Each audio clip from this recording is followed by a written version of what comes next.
Hello learners, आज हम discuss करेंगे नेशनल ह्यूमन राइट्स कमीशन के बारे में, NHRC के बारे में। What is NHRC?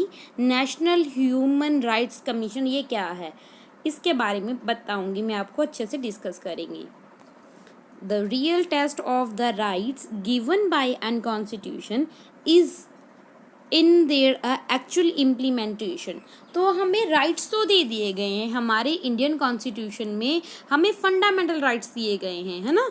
तो उसके बारे में आपको पता है ना, कि हमें राइट्स दिए गए हैं। क्या ये जो कॉन्स्टिट्यूशन में राइट्स दिए गए हैं, क्या ये एक्चुअल में इम्प्लीमेंट हो रहे हैं?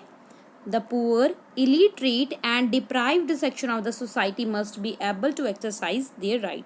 क्या जो गरीब लोग हैं, जो पढ़े लिखे नहीं हैं, जो दबे कुचले लोग हैं, क्या समाज के वो लोग भी इन राइट को एक्सरसाइज कर पा रही हैं? यानी कि वो भी ये सेम, यानी कि उनको भी अपने राइट्स के बारे में पता है? क्या वो भी पूरी आज़ाद हैं? क्या वो भी, उनके साथ भी इक्वल ट्रीटमेंट होती है? क्या ये जो राइट्स दिए गए हैं, क्या ये सही इम्प्लीमेंट हो रहा है कि नहीं? Independent organization like the people's union for civil liberties, तो PUCL भी बोलते हैं, people's union for civil liberties, ये एक इंडिपेंडेंट ऑर्गेनाइजेशन है। और the people's union for a democratic rights, ये 2 यूनियन है। एक है PUCL जिसकी फुल फॉर्म है people's union for civil liberties, and एक है PUDR जिसकी फुल फॉर्म है people's union for democratic rights, have been working as a watchdog against the violation of rights. तो भाई ये दोनों, एक PUCL एक PUDR, ये दोनों जो इंडिपेंडेंट ऑर्गेनाइजेशन है, ये क्या काम करती हैं? ये वॉचडॉग का काम करती हैं, यानी कि ये देखती हैं कि वायलेशन तो नहीं हो रहा किसी के राइट्स का, तो उसके अगेंस्ट ये एक्शन लेती हैं। ओके, अगर किसी के राइट्स का, अधिकारों का वायलेशन होता है तो उसके अगेंस्ट ये देखते हैं, कोई एक्शन लेते हैं। In this background, the government has established in 1993 an institution, the National Human Rights Commission. तो भाई ये PUCL and PUDR ये पहले की थी, ठीक है। ये ऐसा नहीं है कि ये बाद में, ये देखो 1950s में आपको पता है हमारा कॉन्स्टिट्यूशन फोर्स में आ गया था, उसके बाद ये जो ऑर्गेनाइजेशन बनी, ठीक है। फिर उसके बाद सरकार को लगा कि हमें भी कुछ ना कुछ तो करना चाहिए, है ना। तो फिर क्या 1993 में गवर्नमेंट ने ही एक कमीशन बना लिया, और कोई उस कमीशन का नेम था नेशनल ह्यूमन राइट्स कमीशन, जिसको NHRC बोलते हैं। इस कमीशन की एस्टेब्लिशमेंट गवर्नमेंट करती है 1993 में। The National Human Commission NHRC is a composed of, तो भाई अब हम इसकी कंपोजिशन के बारे में पढ़ेंगे। कंपोजिशन जानी कि इसमें कौन कौन है, कौन कौन से मेंबर हैं। ये नेशनल ह्यूमन राइट कमीशन, जिसको NHRC बोलते हैं, इसमें एक तो फॉर्मर चीफ जस्टिस होता है। फॉर्मर का मतलब होता है रिटायर्ड, जो रिटायर हो गए हैं चीफ जस्टिस सुप्रीम कोर्ट के, इंडिया के सुप्रीम कोर्ट के, फॉर्मर जज of supreme court, former chief जज भी हो जस्टिस होंगे, और फॉर्मर जज सुप्रीम कोर्ट के, और former chief justice of high court के former chief justice, and 2 other members, और 2 मेंबर्स ऐसे जिनके पास नॉलेज हो और प्रैक्टिकल एक्सपीरियंस हो in the matter relating to human rights. Human right यानी कि मानव अधिकारों के बारे में रिलेटेड उसको एक्सपीरियंस हो, प्रैक्टिकल एक्सपीरियंस हो और नॉलेज हो, वो 2 मेंबर्स इस कमीशन के मेंबर हो सकते हैं। ओके, ये थी composition. The commissions function include, तो इस कमीशन है, इसके क्या क्या फंक्शन है, क्या काम है? Include inquiry at its own initiative or on the petition presented to it by a victim into the complaint of violation of human rights, visit to jail to supply the condition of the inmates. तो भाई देखो, ये जो commission के work देखती हैं, तो पहले ये इंक्वायरी करती है। किस में इंक्वायरी करती है? कोई कोई इनिशिएटिव लेती है, कोई शुरुआत कर लेती है, जैसे कि अपने आप, या तो कोई अगर उसको लगता है किसी के अधिकारों का खनन हो रहा है, वायलेशन हो रहा है, तो वो खुद इनिशिएटिव ले लेते हैं। नहीं, अगर उनके पास कोई विक्टिम आया है, उसने बताया है कि भाई मेरे साथ ये हुआ है, तो वो कमीशन उसके बिहाफ पे भी पटिशन दर्ज कर सकती है, कंप्लेन दायर कर सकती है। तो ह्यूमन राइट्स के वायलेशन हो रहा है तब।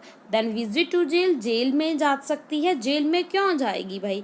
वो देखेगी, कंडीशन देखेगी कि जो कैदी हैं उनकी कंडीशन कैसी है, क्योंकि आपको पता है ना, कैदी ज़रूर है, वो प्रिजन में ज़रूर है, मगर है तो वो इंसान ही इंसान है। तो उनको क्या प्रॉपर सब कुछ मिल रहा है? क्योंकि उनके हम जो फंडामेंटल राइट्स हैं उनको हम वायलेट नहीं कर सकते। Undertaking and promoting search in the field of human rights, और ये क्या फंक्शन कर सकती है ये कमीशन, और ये रिसर्च कर सकती है ह्यूमन राइट के फील्ड में। Then commission received complain in 1000। तो भाई अब इसकी अचीवमेंट के बारे में देखते हैं, क्या क्या किया है अब तक इसने। Commission received complain in 1000 every year, यानी कि हज़ारों ही कंप्लेन, शिकायतें हर साल आती हैं कमीशन के पास। These relate to a custodial death, custodial rape, disappearance, police excessive failure in taking action, indignity to women et cetera. तो इस तरह के उनके पास, जैसे कि डेथ को लेकर, रेप को लेकर कोई मिल नहीं रहा है ना, लापता हो गया है, पुलिस कोई एग्जेसिव कर रही है किसी के साथ, तो वो कोई एक्शन नहीं लिया जा रहा, वुमेन के साथ बुरा सलूक हो रहा है, तो इस तरह की कंप्लेन उनको हर साल मिलती ही रहती हैं। It most significant intervention has been on a disapproval youth in Punjab. तो इनका सिग्निफिकेंस, सबसे महत्वपूर्ण जो इंटरवेंशन है वो है पंजाब में। आपको पता है 1984 में जब ब्लू स्टार ऑपरेशन चलाया था, ये बहुत ये खालिस्तान की मांग कर रहे थे, और इंदिरा गांधी जी थे, और ये सब क्या था तब क्या था भाई, जो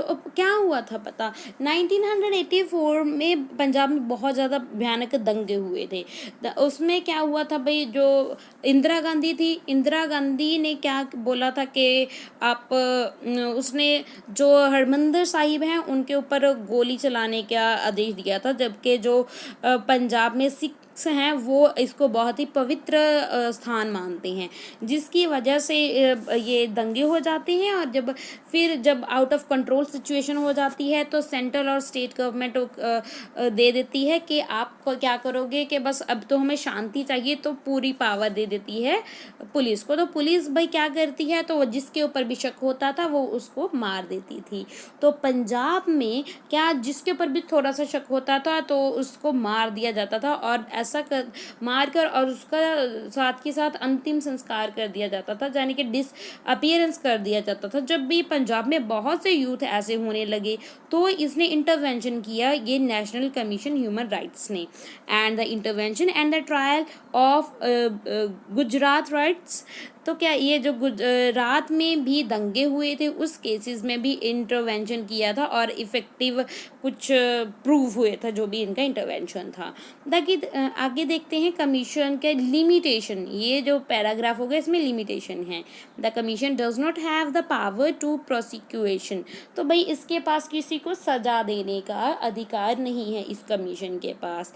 it can merely make a recommendation to the government or recommend to the court to initiate proceeding based on the inquiry that is conducts। तो भाई ये जो कमीशन है, ये सिर्फ इसके पास इतनी पावर है कि पावर तो नहीं है, वो सजा देने की पावर नहीं है।